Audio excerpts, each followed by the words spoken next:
每一年嘅5月18號咧，都係我哋稱呼叫 Distinguished Gentleman Ride 嘅活動嚟嘅。全球各地咧都係喺5月18號舉行㗎啦。佢嘅理念咧都係想推揚更加多關於男士嘅精神健康啦，再加前列腺癌嘅一啲健康資訊嘅，再加籌款活動。今日我哋喺澳門咧就會同大家一齊揸呢一架 Super Cup， 但係咧佢係行手波嘅 Super Cup 嘅。即係簡單啲講，大家揸緊車嘅時候咧，係要用隻手喺度喺左邊上波或者落波，同大家一齊體驗下呢一個澳門嘅 DGR 活動。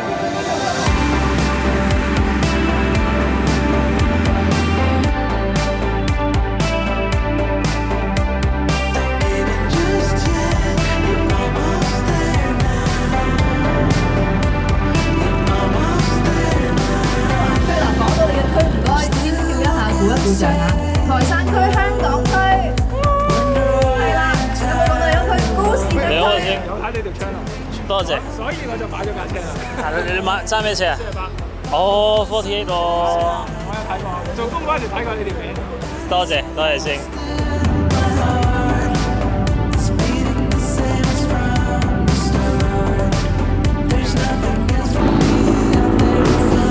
哈哈哈！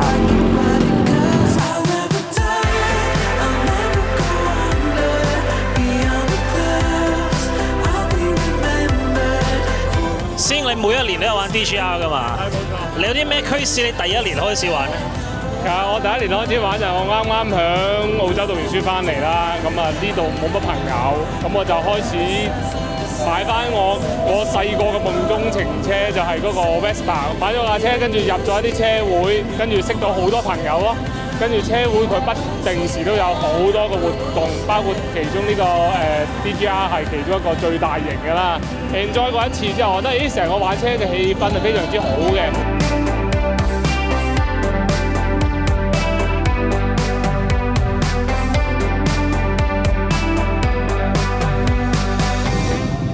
呢度嗰啲郵遞員一台啊，嗰個碌嗰個袋，嗰啲衫嗰啲褲，嗰個地。有啲咩好深刻嘅事情啊？呢3年玩 DGR。3年啊，咁即係會凝聚好多唔同嘅車友，好多唔同嘅車款。你喺好多路面上會比較少見到嘅，因為大家工作關係啊，或者一啲處理事情嘅關係啊，而唔係可以成日出車嘅。但係 DGR 佢哋都好參加啦，即係好踴躍去參加，咁會可以見到好多唔同嘅師兄啊，一啲前輩啊，即係佢哋玩車亦都有好有歷史咁啊，可以交流啦。唔會啊，有睇開。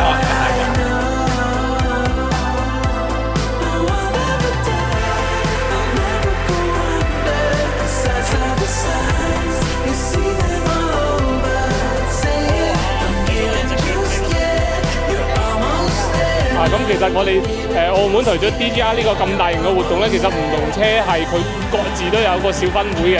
咁呢啲小分會可能定期每個禮拜每個月咧，佢都有一次冷車啊、車聚嘅活動，就交流下用車、改車、玩車啊各方面嗰啲心得咯。所以就喺澳門玩電單車係你最快識到朋友嘅一個途徑咯。